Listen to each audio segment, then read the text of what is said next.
नवमी तिथि को सीता नवमी के रूप में मनाया जाता है क्योंकि आज ही के दिन वैशाख मास की शुक्ल नवमी पर प्रकट हुई थी माँ देवी सीता। यही वजह कि आज की नवमी तिथि को सीता नवमी या जानकी नवमी के रूप में मनाया जाता है। इस मौके पर अक्सर भक्त माँ सीता और भगवान प्रभु श्री राम की पूजा करते हैं। तो चलिए आगे बढ़ते हैं अपन खबरों में। देखिए आप पहली खबर, उत्तराखंड बोर्ड के 10वीं और 12वीं के रिजल्ट आज 25 अप्रैल को जारी हो जाएंगे। छात्र ऑफिशियल वेबसाइट के जरिए अपने नतीजे चेक कर सकते हैं। वहीं उत्तराखंड में डिजिटल जनगणना 2027 की शुरुआत भी आज से शुरू होने जा रही है। आज से फील्ड वर्क शुरू होगा, जनगणना कर्मी घर घर आएंगे और आपके परिवार फैमिली मेंबर्स की जानकारियां लेंगे। वहीं युवाओं के लिए रोजगार पर बड़ा अपडेट आ रहा है। रोजगार मेले में 500 पदों पर भर्ती होगी। आज उत्तर प्रदेश की राजधानी लखनऊ के सेवा योजना विभाग की ओर से ये रोजगार मेले का आयोजन किया जा रहा है। चलिए आगे बढ़ते हैं खबरों में। सबसे पहले ईरान इजराइल अमेरिका जंग से जुड़ी कुछ बड़ी खबरें देख लेते हैं। देखिए ईरान पर अमेरिका और इजराइल के हमलों को 56 दिन हो चुके हैं और मुझ रूट के पास अभी भी सैन्य जमावड़ा है। गाजा और लेबनान में हमले जारी हैं। युद्ध के माहौल के बीच ईरान ने रूस को बड़ा तोहफा दिया और मुझ रूट से गुजरने वाले रूसी जहाजों पर कोई फीस टोल टैक्स नहीं लिया जाएगा। ये भी ईरान ने घोषणा की है। वहीं अमेरिका के राष्ट्रपति डोनाल्ड ट्रंप ने ईरान को अब एक और नई चेतावनी देते हुए कहा कि समय के साथ साथ होर्मुज पर नाकाबंदी और भी ज्यादा होगी। ट्रंप बोले कि युद्ध खत्म करने के लिए बेचैन है ईरान के लिए अब समय समाप्त हो रहा है। ट्रंप ने ये नई चेतावनी दी। और इस बीच महंगाई पर एक रिपोर्ट सामने आ रही दोस्तों कि भले ही सीजफायर की वजह से युद्ध थोड़ा रुका हुआ है, लेकिन महंगाई नहीं रुक रही है। कई कंपनियों ने बढ़ाए अपने तेल साबुन से लेकर एसी तक के दाम और इस बढ़ती लागत के बोझ से कीमतें और बढ़ने की आशंका है। ईरान अमेरिका संघर्ष और कच्चे तेल की बढ़ती कीमतों के कारण भारत में एफएमसीजी कंपनियों की लागत भी बढ़ गई है। यही वजह की एसी साबुन अन्य रोजमर्रा के सामानों के दाम बढ़ रहे हैं। आगे भी और बढ़ने की संभावना है। कंपनियों का कहना है कि इनपुट लागत 20 से 60% तक बढ़ चुकी है। तो आने वाले समय में हमारे देश में महंगाई और बढ़ सकती है। ये भी रिपोर्ट सामने आ रही है। देखिए महंगाई पर एक और बड़ी खबर कि पेट्रोल डीजल तो कुछ भी नहीं, बल्कि खाने के लिए समोसे और नहाने के लिए साबुन तक ये चीजें और महंगी हो सकती हैं। भारत पर एक नई मुसीबत आ रही है। जी हाँ, रिपोर्ट्स में बताया गया कि ईरान युद्ध की वजह से भारत में तेल का एक और बड़ा संकट खड़ा हो सकता है। और ये तेल कोई पेट्रोल डीजल वाला तेल नहीं है, बल्कि ये तेल है पाम ऑयल। जी हाँ, दुनिया में सबसे ज्यादा पाम ऑयल भारत इंपोर्ट करता है। लगभग हर साल भारत में 95 लाख टन पाम ऑयल का इस्तेमाल होता है, जिसका कुछ ही प्रतिशत भारत में उत्पादित होता है, सिर्फ 4 टन से भी कम। यानी 90 टन से भी ज्यादा पाम ऑयल भारत इंपोर्ट करता है। और ज्यादातर पाम ऑयल इंपोर्ट इंडोनेशिया और मलेशिया से होता है। तो अगर युद्ध के हालातों की वजह से और क्राइसिस बढ़ा तो पाम ऑयल की शॉर्टेज आ सकती है। पाम ऑयल और महंगा हो सकता है और इस वजह से रोजमर्रा की कई सारी चीजें महंगी हो सकती हैं। जैसे जिन भी चीजों में पाम ऑयल का इस्तेमाल होता है, साबुन शैम्पू से लेकर कचौरी समोसे तक की चीजें महंगी हो सकती हैं। ये रिपोर्ट आप देख सकते हैं कि आपके घर की 70% चीजों में छुपा हुआ है पाम ऑयल। ये देखिए डेटा अलर्ट, पाम ऑयल पर भारत की निर्भरता कितनी खतरनाक है और इसका असर दिख सकता है युद्ध अगर और लंबा खींचा तो। वहीं देखिए अमेरिका ने एक और बड़ा फैसला लिया। भारतीय सोलर उत्पादों पर भी 123% डंपिंग शुल्क लगा दिया है। जी हाँ, ईरान अमेरिका जंग और होर्मुज संकट के बीच अमेरिका से ये भारत के लिए एक और बुरी खबर आई है। अमेरिकी प्रशासन ने अब एक और चौंकाने वाला फैसला लेते हुए भारत से आयात होने वाले सोलर उत्पादों पर भारी भरकम 123% तक एंटी डंपिंग शुल्क लगा दिया है। और ये फैसला भारतीय सौर ऊर्जा निर्यातकों के लिए एक बड़ा झटका होगा। भारत के सोलर एक्सपोर्ट पर इसका बड़ा असर देखने को मिलेगा। और इस बीच देखिए अगली बड़ी खबर, अमेरिकी राष्ट्रपति डोनाल्ड ट्रंप के पास जंग जारी रखने के लिए अब सिर्फ 7 दिन की ही मोहलत है। दरअसल बात कुछ यूं है कि 1 मई से पहले अमेरिकी संसद की मंजूरी लेना जरूरी होगा इस जंग को आगे बढ़ाने के लिए, क्योंकि अमेरिका के संविधान कानून के मुताबिक कोई भी राष्ट्रपति संसद की मंजूरी के बिना अधिकतम 60 दिन तक किसी देश के साथ युद्ध लड़ सकता है। उसके बाद उसको संसद में प्रस्ताव पास करवाना जरूरी होता है। तो अभी अमेरिका के राष्ट्रपति डोनाल्ड ट्रंप के पास ये जंग को जारी रखने के लिए सिर्फ 7 ही दिन बचे हैं। 1 मई से पहले उन्हें संसद से युद्ध की मंजूरी लेनी होगी। हालांकि अमेरिका की संसद जो 100 सदस्यों वाली है, उस सीनेट में ट्रंप के खुद के 53 सांसद हैं, तो बहुमत उन्हें मिल सकता है। लेकिन उन्हीं की पार्टी के ही तकरीबन 10 सांसद इस ईरान युद्ध के विरोध में हैं, तो उन्हें फिर इस प्रस्ताव पर बहुमत मिलने में समस्या आ सकती है। अमेरिका की जो विपक्षी राजनीतिक पार्टी है, कमला हैरिस की डेमोक्रेटिक पार्टी, उसके पास 47 मेंबर हैं। तो हो सकता है कि 1 मई के बाद ये युद्ध ट्रंप को ऑटोमेटिकली बंद करना पड़े।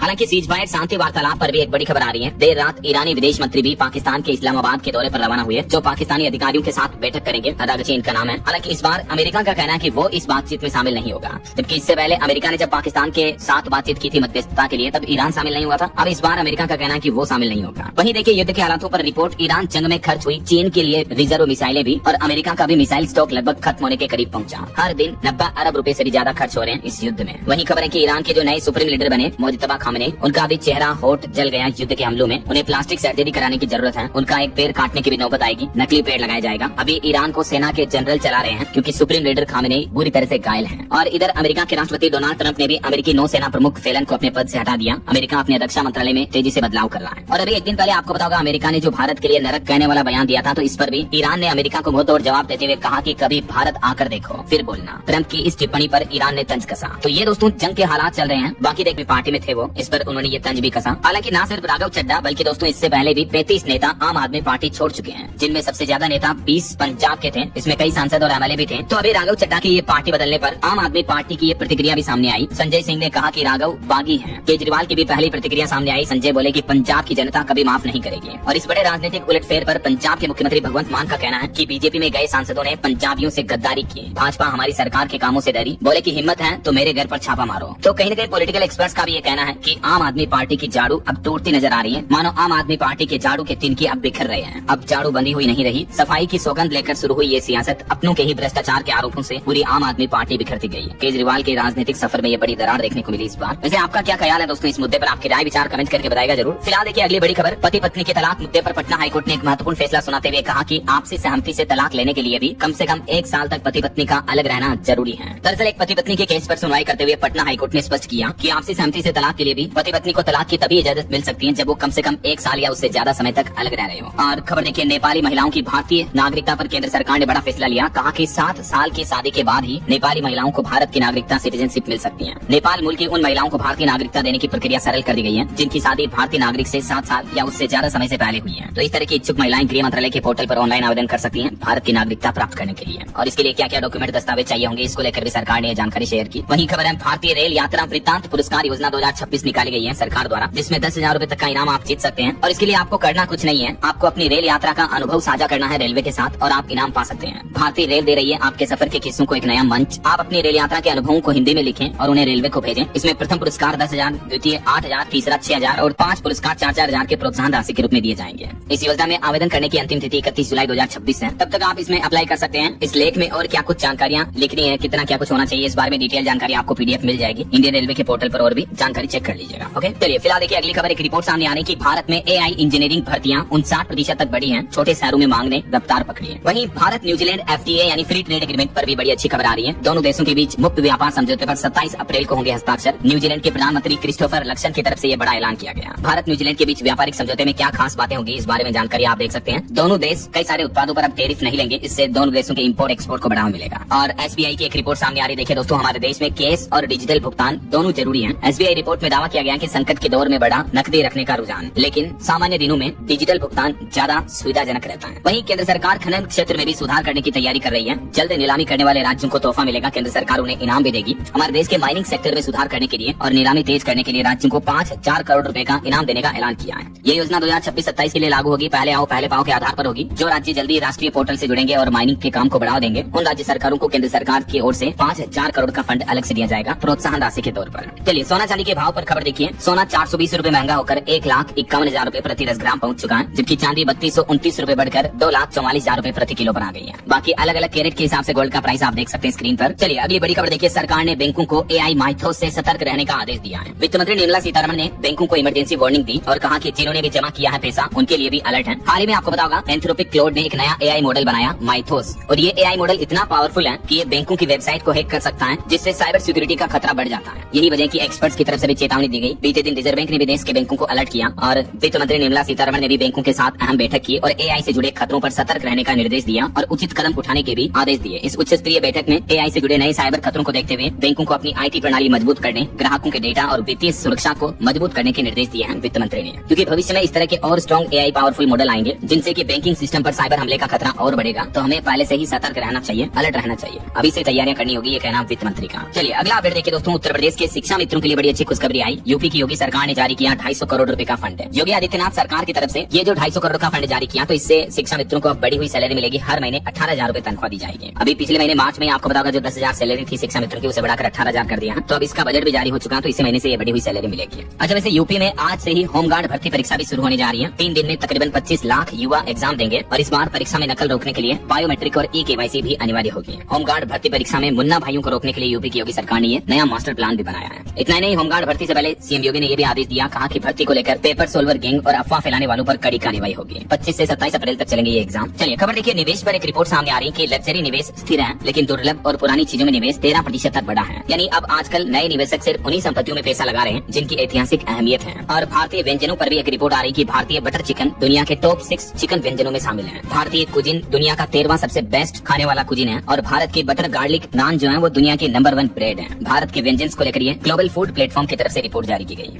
चलिए खबर देखिए। एक 7 महीने की प्रेग्नेंट नाबालिग लड़की को सुप्रीम कोर्ट ने अबॉर्शन यानी गर्भपात की इजाजत दी। सुप्रीम कोर्ट ने कहा कि यह महिला की इच्छा का सवाल है, उसे डिलीवरी के लिए मजबूर नहीं कर सकते हैं। दरअसल एक 15 साल की लड़की के साथ घिनौना काम हुआ और अभी वो 7 महीने की प्रेग्नेंट है, तो सुप्रीम कोर्ट ने इस केस पर सुनवाई करते हुए गर्भपात की इजाजत दे दी है। ये देख सकते हैं पूरे केस की डिटेल भी आप। वहीं पॉलिटिक्स के कुछ अपडेट देखिए। पश्चिम बंगाल में प्रधानमंत्री नरेंद्र मोदी ने चुनावी जनसभा को संबोधित करते हुए कहा कि TMC का दिया बुझने वाला है। गृह मंत्री अमित शाह भी बोले कि अगला मुख्यमंत्री यही जन्म लेने वाला होगा, बस दीदी का भतीजा नहीं होगा। PM पीएम मोदी ने बंगाल में हुगली नदी में नाव की सवारी भी की, नाव चलाने वाले को गले लगाया, 1000 रुपए दिए। अभी 5 दिन पहले बंगाल में जाल मुड़ी भी खाई थी पीएम ने, आपको पता होगा। और वहीं देखिए भाजपा नेता आरएसएस लीडर राम माधव बोले कि भारत ने अमेरिका के लिए क्या नहीं किया, टेरिफ जेला, रूस ईरान से तेल खरीदना बंद किया, बाद में माफी मांगी। तो अपने इन बयानों पर फिर बाद में वो बोले कि गलत फैक्ट्स दिए। और भारत के लिए एक बड़े गर्व की बात देखिए दोस्तों, असम राज्य के वैज्ञानिक अतनु नाथ ब्रेक थ्रू प्राइज 2026 से सम्मानित किए गए। इस इनाम को साइंस का ऑस्कर अवार्ड कहा जाता है। मैनी कांग्रेट्स युवा वैज्ञानिक को भारत का नाम रोशन करने के लिए। और खबर देखिए तेलंगाना राज्य की घटना, एक बस ड्राइवर ने खुद को आग लगा ली। यहाँ तेलंगाना में आरटीसी कर्मचारियों ने विरोध प्रदर्शन किया, सरकार में विलय की मांग पर 3 दिनों से हड़ताल पर रही रोडवेज बसों के कर्मचारी। वहीं देश के मुख्य चुनाव आयुक्त को हटाने के लिए भी राज्यसभा में नोटिस जारी हुआ और इस पर 73 सांसदों के दस्तखत दिए हैं। पिछले महीने मार्च में दोनों सदनों से ये प्रस्ताव खारिज हो चुका है। इसके बावजूद विपक्ष की तरफ से मुख्य चुनाव आयुक्त सीईसी को हटाने के लिए एक बार फिर से ये कार्रवाई की जा रही है। और खबर है लॉरेंस ऑफ पंजाब, इस वेब सीरीज पर केंद्र सरकार ने रोक लगा दी। इनके परिवार वालों ने कहा था कि झूठा कंटेंट दिखा रहे हैं, नैरेटिव सेट करने की कोशिश की जा रही है, अदालती कार्रवाई प्रभावित हो सकती है इससे। गैंगस्टर लॉरेंस के जीवन और उससे जुड़े घटनाक्रमों पर आधारित ये वेब सीरीज है, जिस पर केंद्र सरकार ने रोक लगा दी है। अब ये रिलीज नहीं हो पाएगी फिलहाल। और एक बड़ी चौंकाने वाली खबर देखिए दोस्तों, चंडीगढ़ का ये एक वीडियो सामने आ रहा है। 1 घंटे तक स्टेचू बनकर बैठा रहा युवक, जिसके हाथ में बीड़ी थी लेकिन वो पी नहीं पाया। हाल ही में कुछ दिनों के दौरान पंजाब चंडीगढ़ से इस तरह के 6 वीडियो सामने आ चुके हैं और इन वीडियो को देख करके ज़ॉम्बी ड्रग का शक गहराता जा रहा है। अभी कुछ दिन पहले भी एक युवक का वीडियो सामने आया और इससे पहले का ये वीडियो आपने देखा होगा। चंडीगढ़ में 2.5 घंटे तक स्टेचू बनकर खड़ा रहा एक ब्लिंकिट का डिलीवरी बॉय। यूजर्स ने ज़ॉम्बी ड्रग की चिंता जताई, इस मुद्दे पर भी बहस छिड़ गई। दरअसल ये ज़ॉम्बी ड्रग है क्या? ये एक तरह का नशा करने का ही पदार्थ होता है। इससे नशा करने पर आदमी फ्रीज हो जाता है, ज़ॉम्बी की तरह बन जाता है, वो हिल डुल नहीं पाता, कुछ नहीं करता है। देखिए किस किस तरह के नशे भारत के युवाओं को खत्म कर रहे हैं। सरकारों को इन पर सख्त कार्रवाई करनी चाहिए ताकि देश की युवा पीढ़ी को बचाया जा सके। राइट, बहरहाल अभी तो अपन कुछ और महत्वपूर्ण और काम की खबरें देखेंगे दोस्तों। वेस्ट के उत्तर प्रदेश समेत देश के 10 राज्यों में तो हीट वेव का अलर्ट है और भीषण गर्मी के बीच कुछ राज्यों में तो सरकारों ने, प्रशासन ने बड़े फैसले भी लिए। जैसे देखिए यूपी आगरा में कामगारों मजदूरों के लिए बड़ा फैसला, कई शहरों में 12 से 4 बजे तक दोपहर के समय काम भी बंद रहेगा। आगरा मंडल प्रशासन की तरफ से ये मजदूर श्रमिकों को हीट स्ट्रोक, तेज गर्मी से बचाने के लिए नया आदेश जारी किया है। उत्तर प्रदेश, राजस्थान, मध्य प्रदेश, महाराष्ट्र समेत कई राज्यों में तापमान 44 डिग्री के पार चल रहा है। उड़ीसा राज्य के 4 जिलों में स्कूल भी बंद कर दिए गए। केरल में लू लगने से एक व्यक्ति की मौत भी हो गई। कुछ अलग अलग राज्यों की मानसून की स्थितियां देखिए आप। राजस्थान में कुछ जिलों में बारिश की संभावना है। 8 जिलों में स्कूलों का टाइम बदला गया। सीकर में रात भर में 5 डिग्री तक चढ़ा तापमान। राजस्थान में श्रीगंगानगर अभी सबसे गर्म जिला चल रहा है, लेकिन आज 25 अप्रैल से ही राज्य में एक नया पश्चिमी विक्षोभ एक्टिव होने की संभावना है, जिसके चलते राजस्थान के बीकानेर, जयपुर, भरतपुर समेत इन जिलों में हल्की फुल्की बूंदाबांदी या हल्की बारिश देखने को मिल सकती है। और राजस्थान की गर्म हवाओं की वजह से मध्य प्रदेश में भी तपिश बढ़ी है, क्योंकि राजस्थान के रेगिस्तानी इलाकों से जा रही गर्म हवाएं मध्य प्रदेश में भोपाल, जबलपुर, उज्जैन समेत 11 जिलों में लू बढ़ा रही है। प्रशासन ने लू का भी अलर्ट जारी किया। छत्तीसगढ़ में भी लू की चेतावनी। राजनांदगांव में तापमान 44 डिग्री तक चल रहा, 3 दिन में 3 डिग्री और बढ़ेगा तापमान। वहीं उत्तर प्रदेश में भी देखिए कल 26 अप्रैल से फिर 5 दिन तक कई जिलों में बारिश का अलर्ट रहेगा। यूपी में भी 44 डिग्री के साथ बांदा अभी सबसे गर्म इलाका चल रहा है। वैसे तो अधिकांश यूपी के जिलों में लू का रेड अलर्ट है, लेकिन कुछ कुछ जिलों में अगले 3-4 दिन तक बूंदाबांदी और हल्की बारिश देखने को मिल सकती है। अच्छा, बिहार के मौसम की स्थितियां देखिए आप। सारण में 43 डिग्री चल रहा तापमान। बक्सर और सासाराम में लू वार्ड भी बनाए गए। बिहार के भी 6 जिलों में हीट वेव का अलर्ट है। हालांकि 5 जिलों में बूंदाबांदी हो सकती है। सुपौल, अररिया, किशनगंज समेत इन जिलों में हल्की फुल्की बारिश की संभावना है। हरियाणा में भी 43 डिग्री पहुंचा तापमान। सरकार ने अलर्ट जारी किया। दोपहर 12 बजे से 4 बजे तक लोगों को घर में ही रहने की सलाह दी। 9 शहरों में वार नाइट जैसे हालात चल रहे हैं। पंजाब, चंडीगढ़ में भी गर्मी बढ़ी। 10 जिलों में तापमान 40 डिग्री के पार चल रहा। हीट वेव का अलर्ट है। हालांकि यहाँ भी कल 26 अप्रैल से कुछ जिलों में आंधी बारिश के आसार रहेंगे। पहाड़ी राज्यों की बात करें तो हिमाचल प्रदेश के 3 जिलों में हीट वेव का अलर्ट है। 29 अप्रैल तक हिमाचल में भी कई जिलों में बारिश की चेतावनी है और उत्तराखंड के भी 2 जिलों में बारिश का अलर्ट है। वहीं झारखंड में देखिए दोस्तों आज से गर्मी से थोड़ी राहत की संभावना रहेगी, क्योंकि 29 अप्रैल तक रांची समेत झारखंड के भी कई जिलों में बारिश हो सकती है। वज्रपात की भी चेतावनी है। बाकी अगले 2 दिन आज और कल 25-26 अप्रैल को मौसम का हाल क्या रहेगा देख सकते हैं आप। लेकिन अधिकांश भारत के राज्यों में हीट वेव का रेड अलर्ट जारी कर रखा है। ये मानचित्र में आप देख सकते हैं। वैसे दोस्तों आप कौन से राज्य में रहते हैं? आपके राज्य और जिले का नाम मुझे नीचे कमेंट करके बताएगा जरूर। चलिए मौसम के बाद आगे बढ़ते खबरों में कुछ मार्केट अपडेट्स पर नजर डाल लेते हैं। तो देखिए भारतीय शेयर बाजार में फिर से बड़ी गिरावट देखने को मिली। सेंसेक्स 1000 अंक गिरकर 76,664 पर बंद हुआ। निफ्टी भी 275 अंक नीचे आया। अडानी ग्रीन एनर्जी का मुनाफा 34% तक बढ़ा है और भारत के विदेशी मुद्रा भंडार पर भी अपडेट आ रहा। 2.362 अरब डॉलर बढ़कर 703.30 अरब डॉलर पर पहुंच चुका है भारत का फॉरेक्स रिजर्व। चलिए आगे बढ़ते खबरों में देखिए आप अगला अपडेट। बॉलीवुड से खबर है, सलमान खान की नई फिल्म ईद 2027 पर रिलीज होगी। एक्टर ने SVC 63 के मुहूर्त की झलक शेयर की। और खबर है उत्तर प्रदेश के सभी जिलों में हाईटेक वृद्धाश्रम शुरू किए गए, जहां बुजुर्गों के लिए रहने खाने से लेकर पेंशन तक की सुविधा भी है। 6000 से ज्यादा बुजुर्गों को सहारा मिल रहा है। यूपी की योगी सरकार ने ये रिपोर्ट जारी की है। मुख्यमंत्री योगी आदित्यनाथ बोले कि यूपी की कृषि विकास दर भी 18% पर पहुंच चुकी है। धान और आलू उत्पादन में नया रिकॉर्ड बनाया उत्तर प्रदेश ने। यूपी के आगरा में शुरू होगा इंटरनेशनल पोटैटो सेंटर भी। बीते दिन नॉर्दर्न रीजन के कृषि सम्मेलन में मुख्यमंत्री योगी आदित्यनाथ ने कुछ बड़ी घोषणाएं की। इस सम्मेलन का आयोजन लखनऊ में हुआ, जहां सीएम योगी के साथ केंद्रीय कृषि मंत्री शिवराज सिंह चौहान भी शामिल हुए। चलिए बड़ी खबर देखिए। 590 करोड़ के बैंक फ्रॉड मामले में हरियाणा सरकार ने बड़ा एक्शन लिया। विकास एवं पंचायत विभाग का सुपरिटेंडेंट नरेश भुवानी भी बर्खास्त कर दिया गया। वहीं राजस्थान में सरकार ने ठेकेदारों को बड़ी राहत दी। निर्माण कार्यों से जुड़े लंबित भुगतानों को निपटाने की कवायद शुरू हुई। नियमों के अनुसार मिलेंगे लाभ। राजस्थान राज्य सरकार की तरफ से ये नया दिशा निर्देश भी जारी किया। इस बारे में डिटेल जानकारी आप देख सकते हैं। और बड़ी खबर आ रही हाल ही में जो जम्मू कश्मीर में एक बस पलटने की घटना में 21 लोगों की मौत हुई। आखिर उनका जिम्मेदार कौन है? जम्मू रामनगर बस हादसे की अब मजिस्ट्रेट जांच होगी, 6 दिन में बयान दर्ज होंगे। वहीं मणिपुर में उखरुल में फिर से फायरिंग की घटना देखने को मिली, 3 लोगों की मौत हो गई। मिलिटेंट्स ने कई लोगों के घर जलाए। नागा और कुकी समुदाय में फिर से तनाव देखने को मिल रहा है। 7 अप्रैल से लेकर अब तक 10 लोगों की मौतें हो चुकी हैं। मणिपुर में फिर से हिंसा का माहौल भड़क रहा है। कुछ इंटरनेशनल न्यूज अपडेट देखिए दोस्तों। रूस ने अफगानिस्तान में मानवीय सहायता की खेप भेजी। और खबर है चीन में गोस्ट फूड स्कीम का बड़ा खुलासा सामने आ रहा। 67,000 फर्जी दुकानें बेनकाब हुई। कंपनी पर लगाया गया 4400 करोड़ का जुर्माना भी।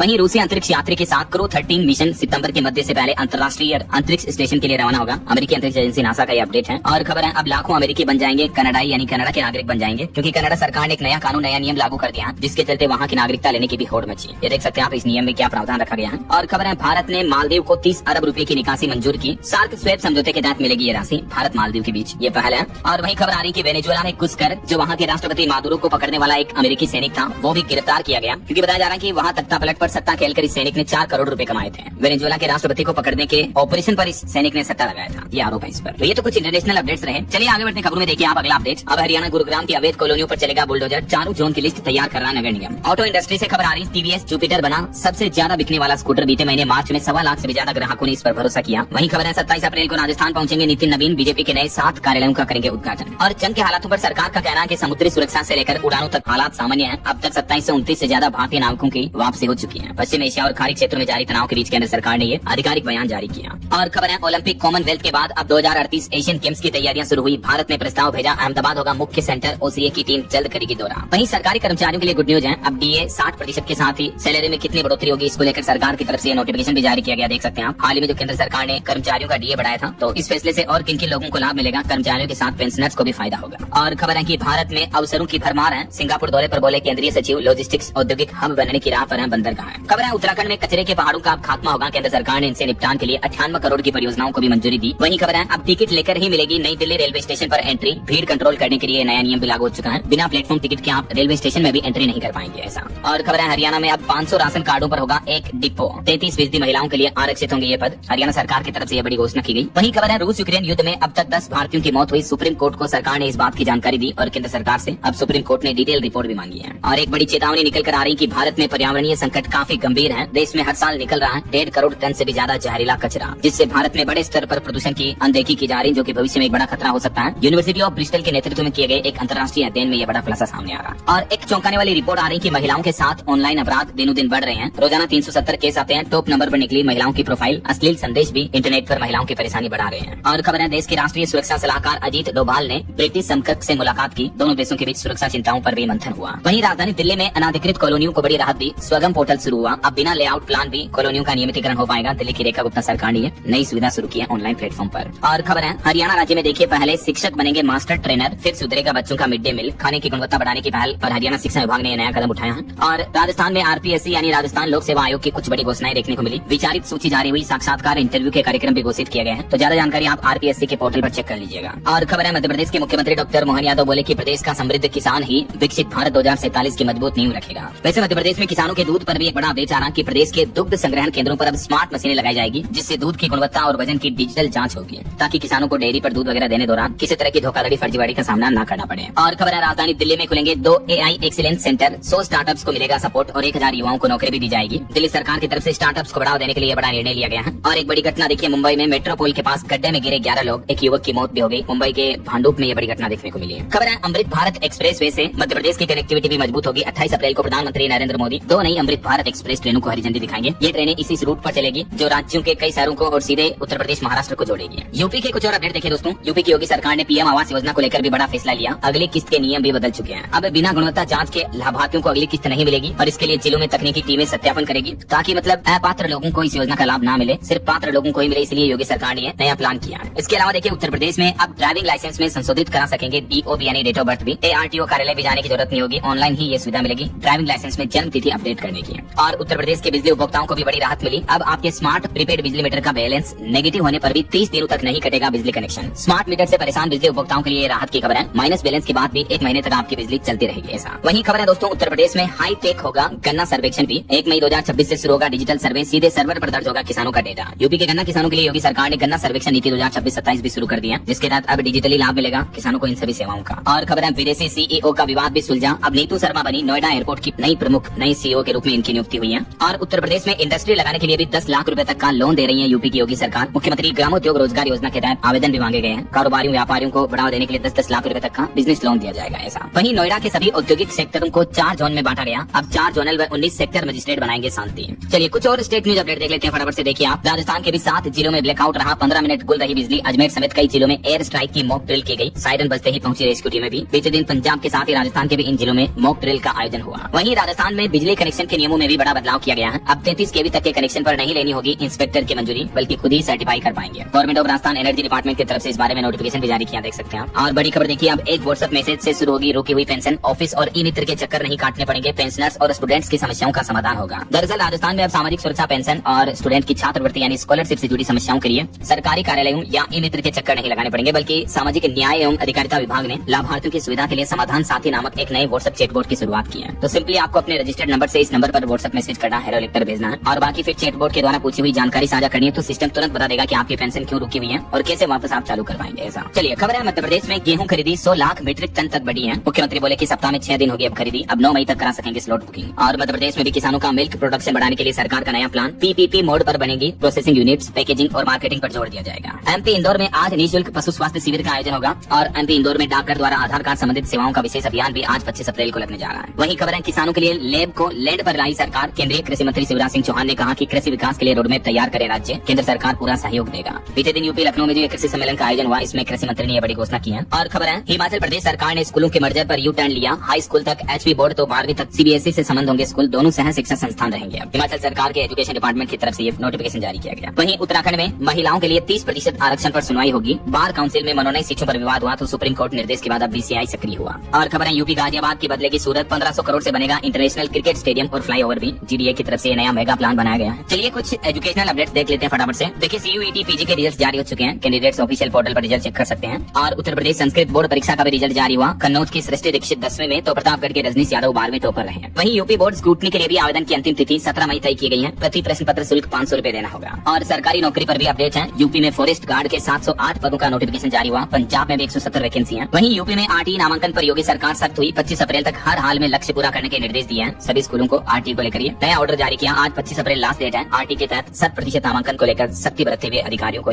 ऑर्डर जारी किया CM योगी ने। और खबर है, हरियाणा में HSSC ने एक नया नोटिस जारी किया। कांस्टेबल भर्ती परीक्षा का शेड्यूल बदल दिया गया है। अब नया शेड्यूल ऑफिशियल पोर्टल पर चेक कर लीजिएगा। हरियाणा पुलिस भर्ती में टोटल 5500 कांस्टेबल के पद भरे जाएंगे। और हरियाणा में नीट UG के लिए भी 175 सेंटर बनाए गए हैं। 65,000 से ज्यादा स्टूडेंट देंगे एग्जाम। बायोमेट्रिक जांच के लिए 1360 मशीनें भी लगेगी। 3 मई को ये एग्जाम आयोजित होगा। और खेल समाचार पर खबर है, IPL क्रिकेट मैच में बेंगलुरु की 5वीं जीत हुई। गुजरात को 5 विकेट से हराया। कोहली ने 81 रन भी बनाए। ओके, और अंत में दोस्तों आज के राशिफल पर नजर डाल लेते हैं। देखिए मेष राशि वालों को किस्मत का साथ मिलेगा और सिंह राशि वालों को प्रमोशन मिलने के योग है। वृश्चिक राशि वालों को भी रुका पैसा मिल सकता है। और भी कुछ अलग अलग राशियों का राशिफल आप देख सकते हैं स्क्रीन पर। और हाँ दोस्तों, आप मुझे कमेंट करके बताइए कि भारत छोड़ो आंदोलन कब शुरू हुआ था। 4